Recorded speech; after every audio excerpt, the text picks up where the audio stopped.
샬롬, 한 주간 잘 지내셨나요? 오늘 말씀을 전하기에 앞서 21세기 최고의 선지자요 목회자이셨던 A.W. 토저 목사님이 쓴 기도문인 작은 한 선지자의 기도문 초반부를 읽어보려고 합니다. 이 기도문을 읽을 때 여러분들은 두 가지를 생각해 주셨으면 좋겠습니다. 첫째, 선지자란 무엇일까요?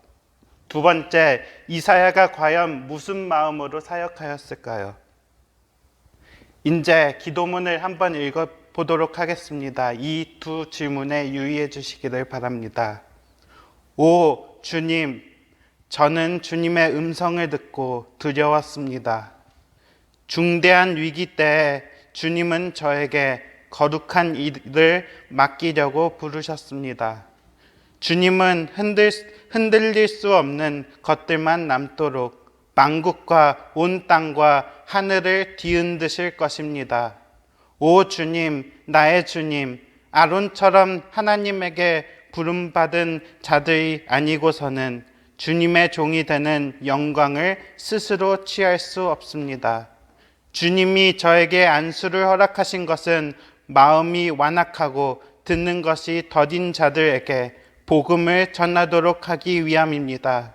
그들은 주인 되시는 주님을 거부했으므로 종이 된 저 역시 거부할 것입니다. 나의 하나님, 저는 저의 연약함과 무능력을 한탄하느라 시간을 낭비하지 않을 것입니다. 책임을 지신 분은 제가 아니라 주님이십니다. 주님은 내가 너를 알았고 너를 구별하여 세웠고 너를 거룩하게 하였다라고 말씀하셨고, 또한 내가 너를 누구에게 보내든지 너는 그에게 갈지어다. 그리고 내가 내게 명한 것을 모두 말할지어다 라고 말씀하셨습니다. 제가 누구간데 주님과 논쟁을 벌이겠습니까? 제가 누구간데 주님의 주권적 선택을 문제 삼을 수 있겠습니까? 결정을 내리신 분은 제가 아니라 주님이십니다. 주여, 주님 결정하소서. 제 뜻대로 마시고 주님 뜻대로 하소서. 여러분 한번 생각해 보시길 바랍니다. 여러분 거부받을 준비가 되으셨습니까? 주님의 선지자로서 이 땅에 주님의 소명을 갖고 설 준비가 되셨느냐는 말입니다. 오늘 첫 시작을 알리는 이사야서 강해로 시작을 합니다. 이 시간 주님의 은혜를 받고 선 우리 모두가 작은 이사야가 되어지기를 주님의 이름으로 소망합니다. 첫 번째로 성경으로서의 이사야서를 한번 생각해 볼까 합니다. 선지자 이사야서는 축소된 성경 또는 성경 속 안에 있는 작은 성경이라고도 불립니다. 그 이유는 이사야서 역시 또한 66장으로 되어 있기 때문입니다.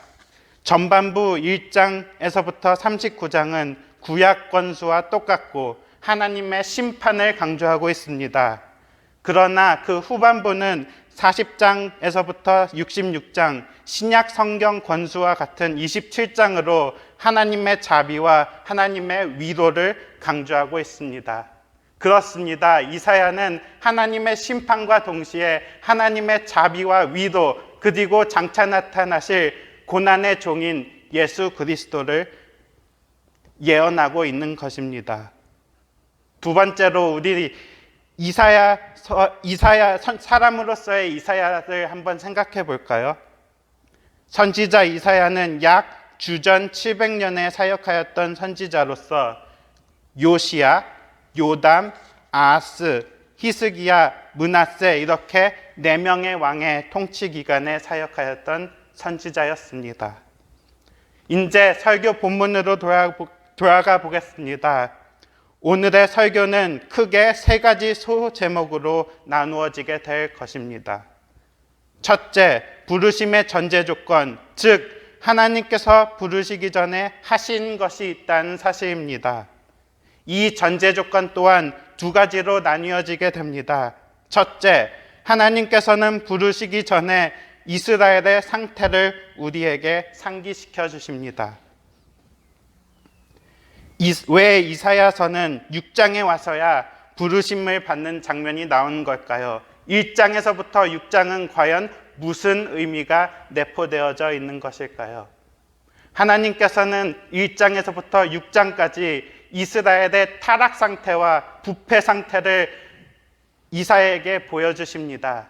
그리고는 하나님께서 이사야를 불러 세우십니다. 그 절정인 6장은 포도원의 노래로 이스라엘의 그 타락된 마음과 하나님의 아픈 마음을 여김없이 이사야가 선포하고 있음을 우리는 볼 수 있습니다. 이로써 존 오스왈트는 다음과 같이 NIV 적용 주석에서 말합니다. 나는 이사야가 1장에서 6장이 연대적 흐름으로 쓰여져 있지 않다고 믿는다. 오히려 이것은 신학적인 포인트를 말하려고 6장에 와서야 이사야가 부름을 받는 장면을 넣었다고 나는 확실하게 믿는다. 그렇습니다. 주님께서 우리를 부르시기 전에 우리에게 보여주신 건 이 타락한 이 세대의 실상입니다.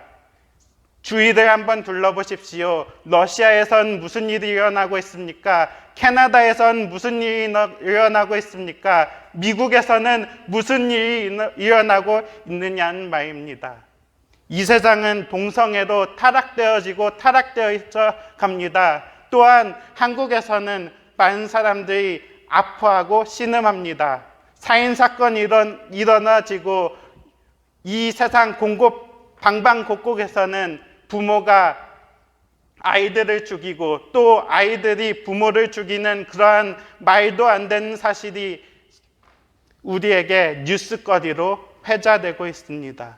우리는 이 세상에서 과연 어떤 마음으로 서야 할까요? 그것이 오늘 이사야 6장이 하는 그 말씀입니다. 두 번째, 우리는 하나님께서 부르시기 전에 중요한 것을 제하라고 말씀하신다는 것을 우리는 깨달아야 합니다. 1절을 다시 한번 읽어보도록 하겠습니다. 우시야 왕이 죽던 해에 내가 본즉 주께서 높이 들린 보좌에 앉으셨는데 그의 옷자락은 성전에 가득하였고. 과연 여기서 이사야서의 독특성이 다시 한번 보여지기 시작합니다. 1절 초반부를 주목하여 보십시오. 우시야 왕이 죽던 해. 다른 선지자서를 따르면 이렇게 쓰여진 것이 맞습니다. 요담 왕이 즉위할 때 내가 보니, 혹은 요담 왕 통치 1년에 내가 보니. 그것이 과연 맞는 것일까요? 예레미야서 1장 2절은 예레미야의 부르심을 이렇게 설명합니다. 아몬의 아들 요다와 유다 왕 요시야가 다스린 지 30년 만에. 호세아 1장 1절은 또한 호세아의 부름을 이렇게 설명합니다. 우시야와 요담과 아하스와 히스기야가 이어 유다 왕이 된 시대. 아모스 1장 1절은 또한 이렇게 시작합니다. 유다 왕 우시야의 시대, 곧 이스라엘 왕 요아스의 아들 여로보암의 시대 지진 전에. 이 말씀과 같이 이사야서는 독특하게 기존 선지서의 기법을 따르지 아니하고 독특하게 이사야는 왕의 죽음과 그의 부르심을 일치시킵니다. 과연 이 이유는 무엇일까요? 그것을 알기 위하여서는 우시야가 누군지 알아볼 필요가 있습니다. 우시야는 누구였을까요? 이스라엘은 알다시피 솔로몬 이후 나라가 반으로 쪼개지게 됩니다. 나라는 점차 쇠퇴의 길을 걸기 시작하면서 하나님의 뜻에서 벗어나기 시작합니다.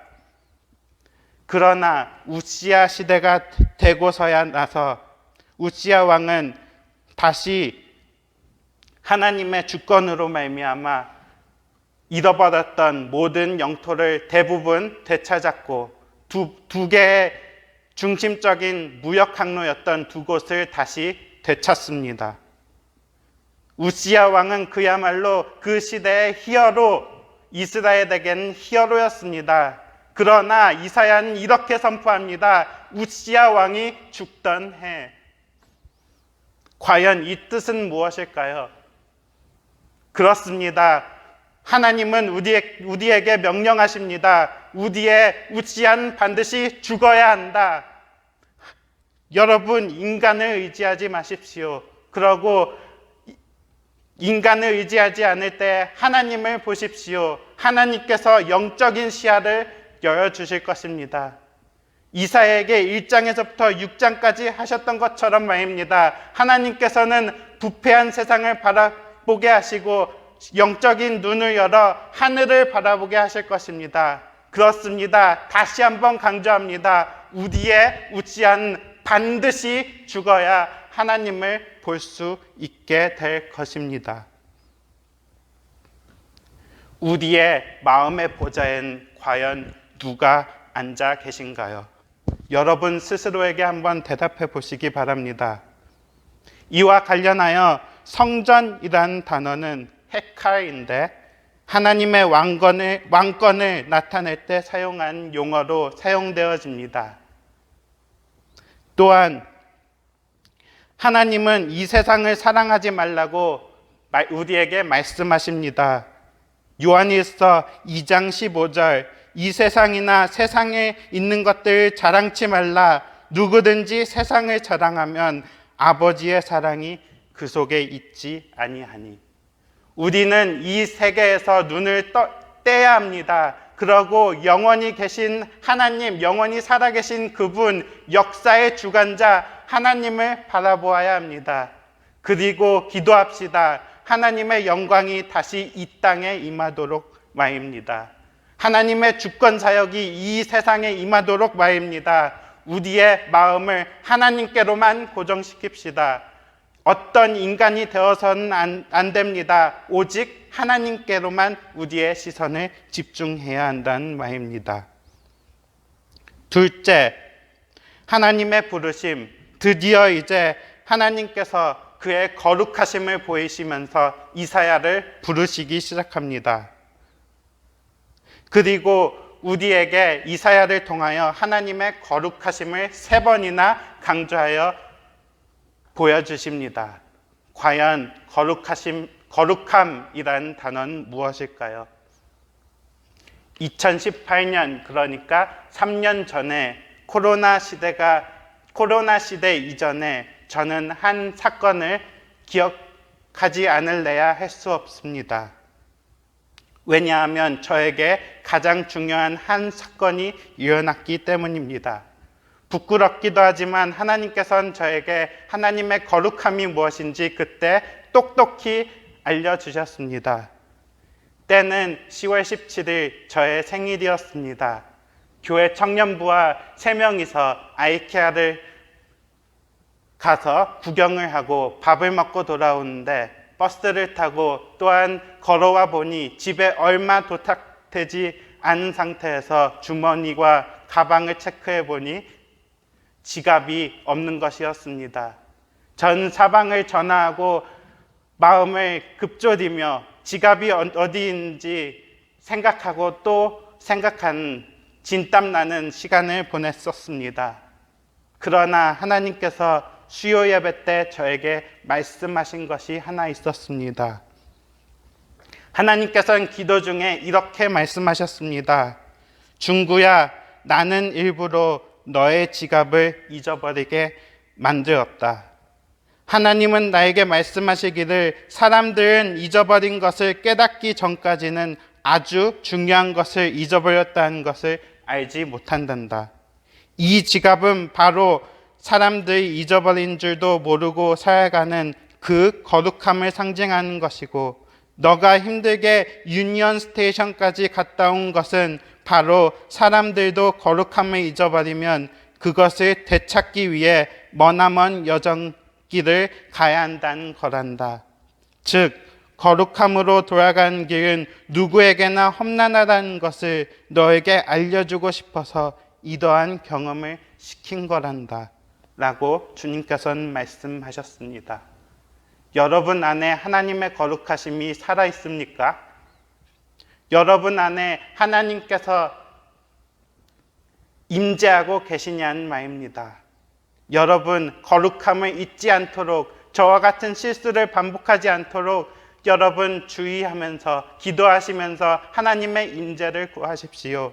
그리고 이 세대를 본받지 말고 하나님의 거룩함으로 매일매일을 예배자의 마음으로 살아나십시오. 그렇다면 이 사람들이 잃어버리고 살아가는 이 거룩함이란 과연 무슨 뜻일까요? 6장 3절을 다시 한번 읽어봅시다. 서로 불어 이르되 거룩하다 거룩하다 거룩하다 만군의 여호와여 그의 영광이 온 땅에 충만하도다 하더라.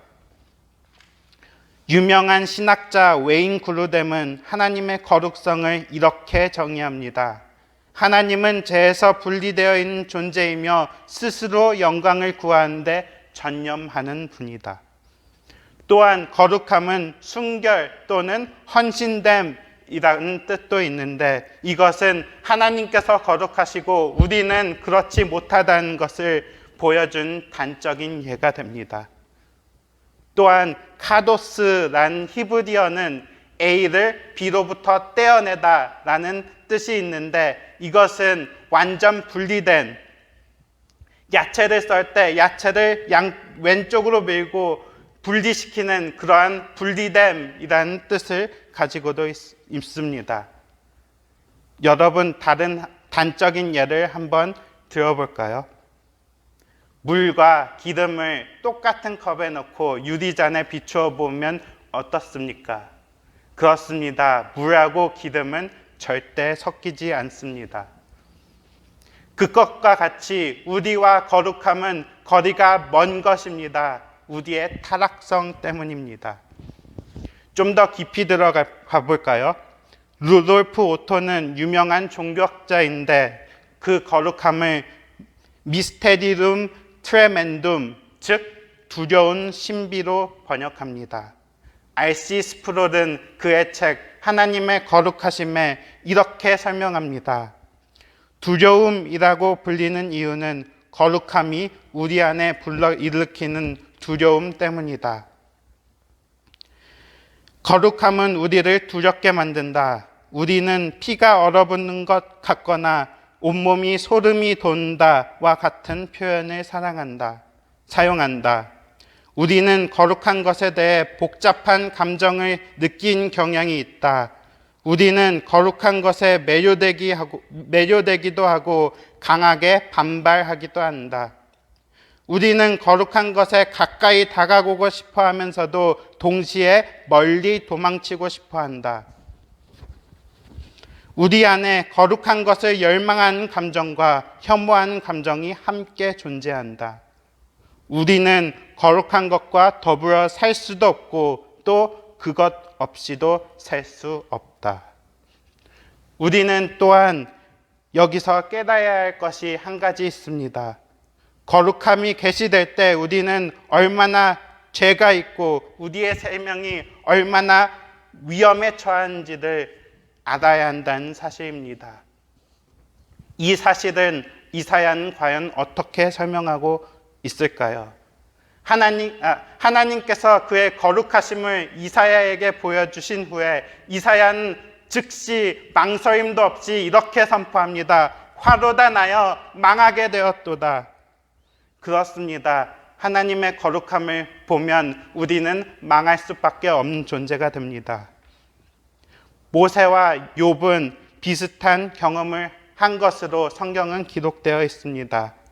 모세는 아시다시피 가시넘불에 하나님의 임재가 불 모양으로 보여졌을 때 하나님께서는 너의 신발을 벗으라, 이곳은 거룩한 땅이니 라고 말씀하시면서 더 이상 가까이 오지 말 것을 하나님께서 경고하셨습니다. 또한 제사장은 1년에 한 번만 거룩한 지성소에 들어갈 수 있었는데 그곳에서 하나님의 말씀을 어기거나 하면 즉시 그곳에서 죽기도 하였습니다. 즉 거룩함이란 가장 중요한 것과 동시에 가장 위험한 것이기도 합니다. 우리에게 필요한 것임과 동시에 우리에게 있으면 우리가 소멸될지 모르는 그러한 거룩함이기도 합니다. 하나님의 거룩하심을 나타내는 또 다른 중요한 요소들은 바로 스랍들 보면서 우리는 알 수 있습니다. 스랍들은 하나님을 모신 천사로 히브리서 12장에 보면 하나님께서는 소멸한 불이라고 설명하고 있는데, 즉 스랍들은 소멸한 거룩성을 소지한 존재들, 하나님을 가까이서 보신 천사였습니다. 그러나 그 스랍들은 뭐하고 있습니까? 그의 날개로 얼굴을 가리고 그의 두 발을 가리고 있습니다. 왜냐하면 하나님의 거룩하심 때문입니다. 우리도 이와 같이 하나님의 모습을 직접 보면 죽을 수밖에 없는 존재임을, 유한한 존재임을 알아야 할 것입니다. 여기서 저는 이 부분을 마감함으로 중요한 한 가지를 짚고 넘어가고 싶습니다. 십자가의 은혜와입니다. 거룩함을 이해하기 앞서 우리는 이사야서 6장을 통해 중요한 위대한 신적 딜레마에 빠집니다. 그 딜레마는 거룩하신 하나님이 어떻게 죄인을 용서하실 수 있는가에 대한 대답입니다. 이 대답은 이사야서 6장 6절에서 7절을 통하여 알 수 있습니다. 6절과 7절은 무엇이라고 기록합니까? 그때 그 수랍 중에 하나가 부젓가락으로 제단에서 집은 바 핀 숯을 손에 가지고 내게로 나아와서 그것을 내 입술에 대며 이르되, 보라, 이것이 내 입에 닿았으니 내 악이 자하여졌고 내 죄가 사하여졌느니라 하더라. 이 말씀은 즉 그리스도의 대속적인 죽음을 암시하는 중요한 말씀입니다. 다시 한번 질문으로 되돌아가 보겠습니다. 거룩하신 하나님이 어떻게 죄인인 이사야를 용서하실 수 있었던 것일까요? 그것은 예수 그리스도의 소망, 십자가와 형벌에 대한 이해로부터 기인됩니다. 이것은 예수님께서 우리를 대신하여 죄가 되시고 하나님의 진노의 잔을 그분께서 직접 마시고 하나님의 진노를 만족시켰기 때문입니다.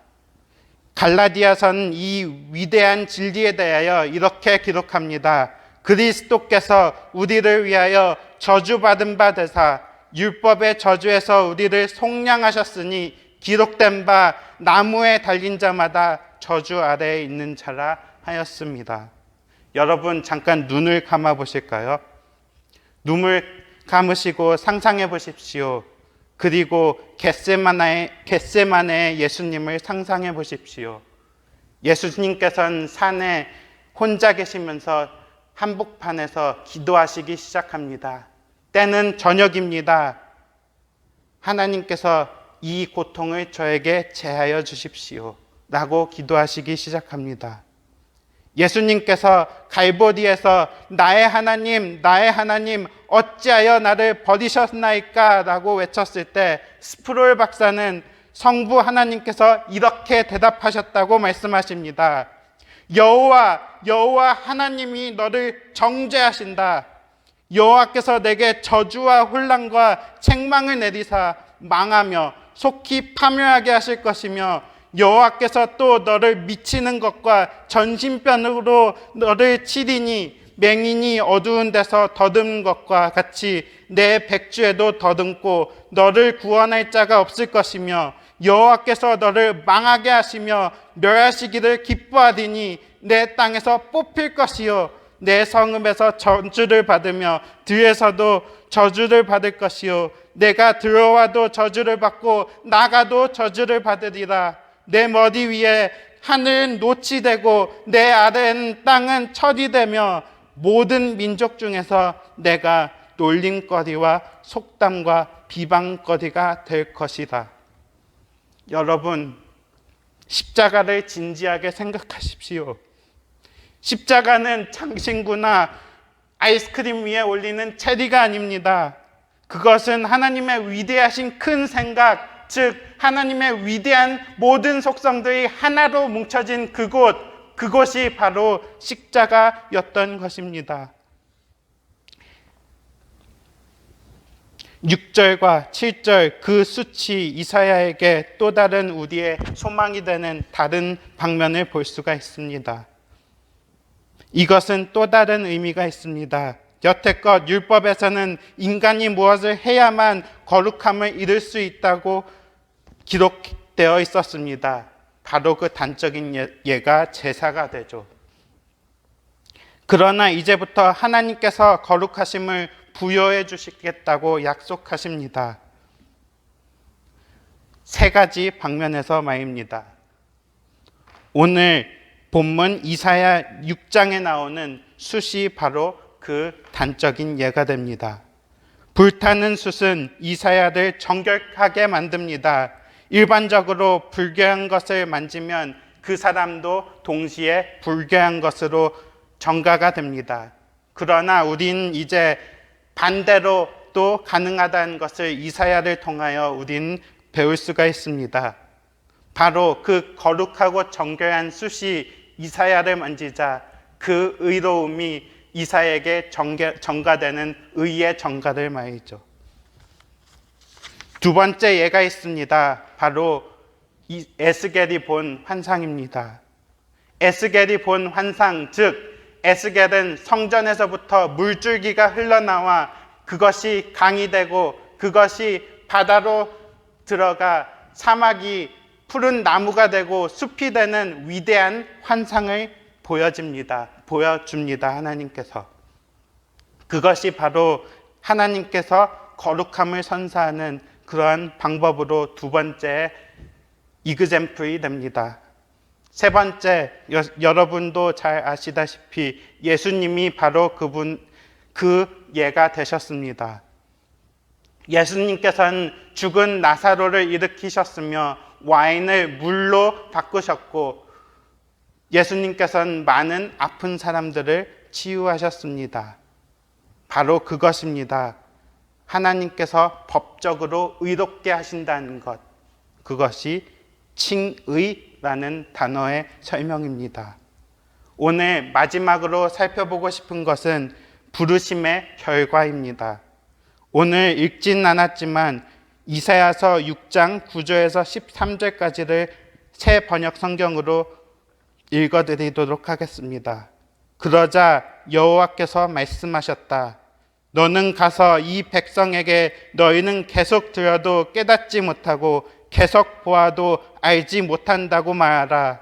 너는 이 백성의 마음을 둔하게 하고 귀는 막히고 눈은 감기게 하라. 그렇지 않으면 그들이 눈으로 보고 귀로 듣고 마음으로 깨달아 돌아와서 고침을 받을지도 모른다. 그때 내가 주여 언제까지 이런 상태가 계속되겠습니까? 하고 묻자 그분은 이렇게 대답하셨다. 성들은 폐허가 되어 주민이 없고 집에도 사는 사람이 없으며 토지는 황무지가 되고 사람들은 멀리 포로로 잡혀가서 이 땅이 완전히 황폐하게 될 때까지이다.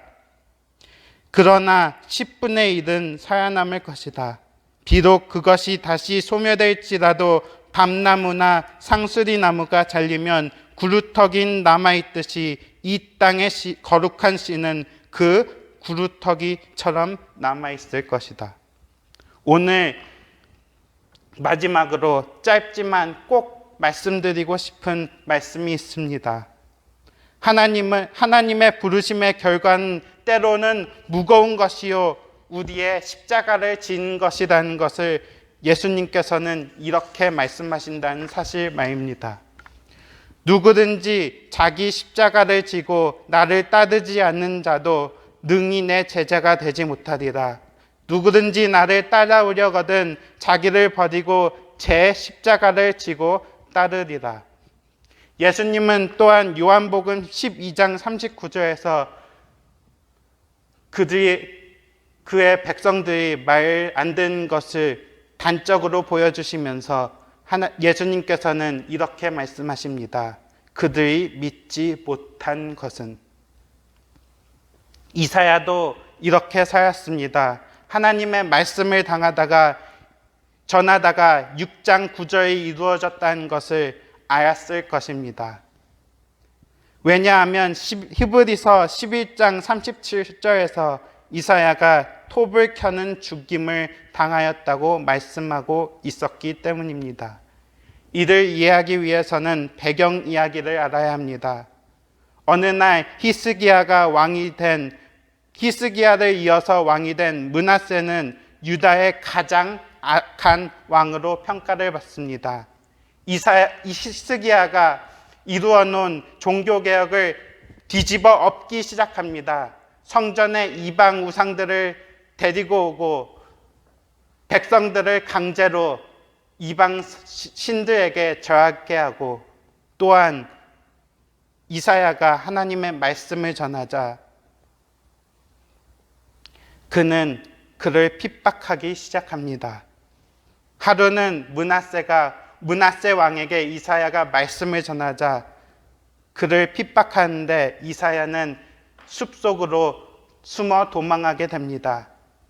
그리고 므낫세와 그 병사들이 그것을 듣고 숲으로 사냥을 가자고 제안하죠. 그리고 그 숲으로 들어가게 됩니다. 그리고 므낫세는 이사야가 그 나무에 숨어 있는 것을 알면서도 병사들에게 말했습니다. 저 나무가 좋구나. 저 나무를 베어오렴. 과연 사람인 인간이 그런 말을 할 수 있는 것일까요? 하나님의 선지자가 그 나무 안에 있는 것을 알면서도 므낫세는 병사에게 명령하여 나무를 베라고 말했습니다.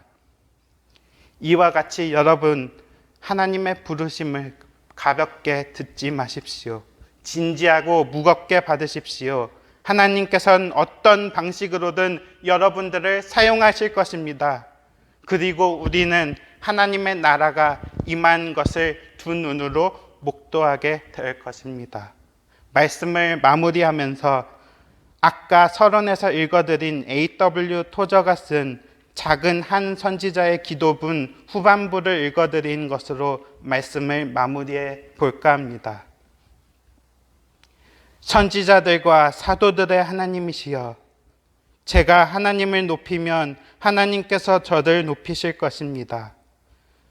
그러하오니 자비하신 하나님, 제가 이 엄숙한 서약을 평생의 사역 동안 지켜서 하나님께 영광을 돌리게 하소서. 순풍에 돛을 달든 역풍에 힘들어하든 살든지 죽든지 생명이 붙여있는 한 이 서약을 지키게 하소서. 오 하나님, 이제 하나님이 임하실 때가 되었습니다. 원수가 하나님의 초장에 들어가 양들을 찢고 흩어버렸나이다.